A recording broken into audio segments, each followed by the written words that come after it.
네, 오늘 저희가 살펴볼 소식은요. 이재명 대통령 임기 초반 직무수행 지지율 그 여론조사 결과를 좀 자세히 살펴보겠습니다. 네네. 한국갤럽이 실시하고 서울경제에서 보도한 내용인데요. 이걸 보면서 현재 여론 지형이랄까 그 배경은 뭔지 한번 같이 이야기 나눠보죠. 네, 반갑습니다. 이게 사실 임기 딱 시작하는 시점에 대통령 평가는요, 국민들의 초기 기대하고 또 우려, 이런 걸 동시에 보여주는 지표잖아요. 그렇죠. 바로미터라고 할 수 있겠네요. 네. 참고로 말씀드리면 이번 조사는 한국갤럽이 6월 24일부터 26일 4일간 진행했고요. 전국 만 18세 이상 성인 1,004명을 대상으로 했습니다. 표본 오차는 95% 신뢰 수준에서 플러스 마이너스 3.1%포인트 정도 되고요. 네. 기본적인 정보 감사하고요. 근데 결과를 보니까 정말 눈에 확 띄는 숫자가 나왔어요. 긍정평가가 무려 67%더라고요. 네, 상당히 높죠. 네. 부정평가는 21%였고 의견 유보는 한 15% 정도. 임기 초반이라는 점을 감안해도 굉장히 인상적인 출발인데 이 숫자 자체 말고 좀 더 주목할 만한 게 있을까요? 그렇죠. 역대 정부 출범 초기하고 비교해봐도 확실히 높은 수준의 지지율은 맞습니다. 그만큼 이제 국민들의 기대감이 상당히 크게 반영됐다 이렇게 볼 수 있을 것 같고요. 특히 어떤 점에서 잘하고 있다고 보는지 그 긍정평가 이유를 보면 좀 재미있는 부분들이 있어요. 이유요? 네.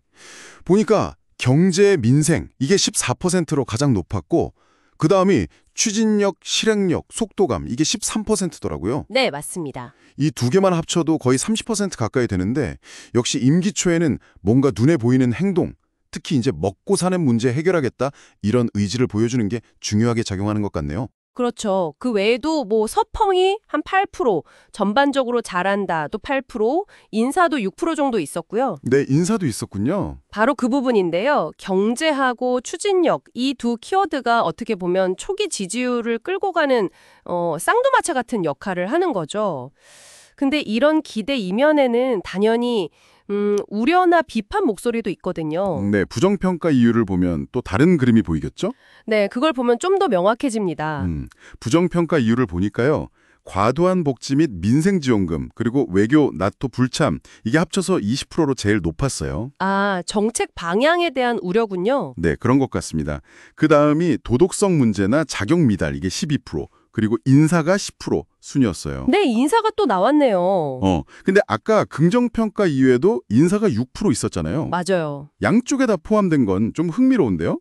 이건 어떻게 봐야 할까요? 네, 그게 참 재미있는 지점이죠. 그러니까 특정 정책 방향이나 대통령 개인의 자질 이런 논란 외에도요.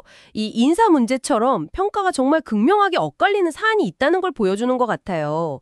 누구를 등용했느냐, 또 그 과정이 어땠느냐 이런 거에 따라서 지지층하고 반대층 시각이 아주 첨예하게 잘리는 대표적인 사례라고 볼 수 있겠습니다. 하긴 인사는 정말 보는 시각에 따라 평가가 갈릴 수밖에 없는 부분이긴 하죠. 그렇죠. 이런 시각 차이가 지지율 기반별로 보면 더 확실하게 드러났죠? 네, 아주 뚜렷했습니다. 더불어민주당 지지층은 94%가 긍정, 진보층도 92% 긍정, 또 광주, 전라 85%, 40대 83% 여기선 압도적인 지지를 보냈고요. 네, 거의 몰표 수준이네요. 반면에 국민의힘 지지층이나 보수층에서는 부정평가가 50% 안팎으로 높게 나왔습니다. 이게 전형적인 정치 양극화 현상 여전한 것 같아요. 그렇습니다. 말씀하신 대로 정치 성향, 지역, 또 세대에 따라서 평가가 명확하게 갈리는 모습이죠. 이게 정당 지지도에서도 좀 비슷하게 나타나는데요. 정당 지지율은 어떻게 나왔나요? 더불어민주당이 43%, 그리고 국민의힘이 23%를 기록했습니다.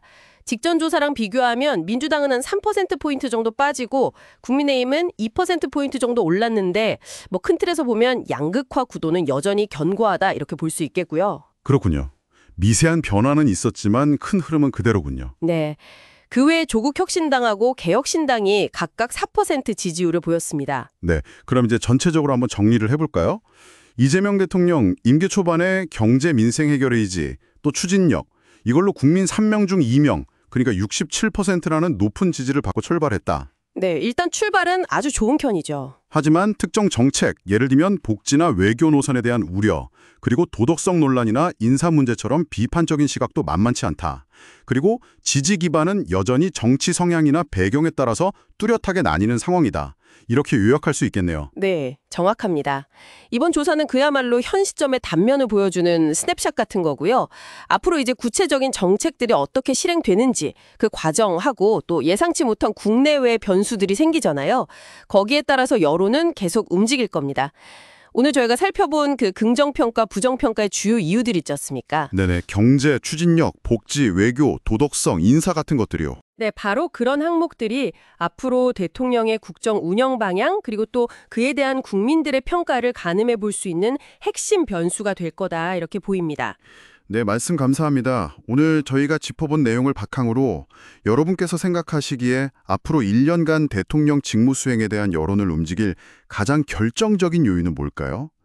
당신의 관점에서 가장 중요한 현안은 무엇일지 한 번쯤 생각해 보시는 것도 의미 있을 것 같습니다. 기자님, 오늘도 함께 해주셔서 감사합니다. 네, 감사합니다. 다음 에피소드에서 뵙겠습니다.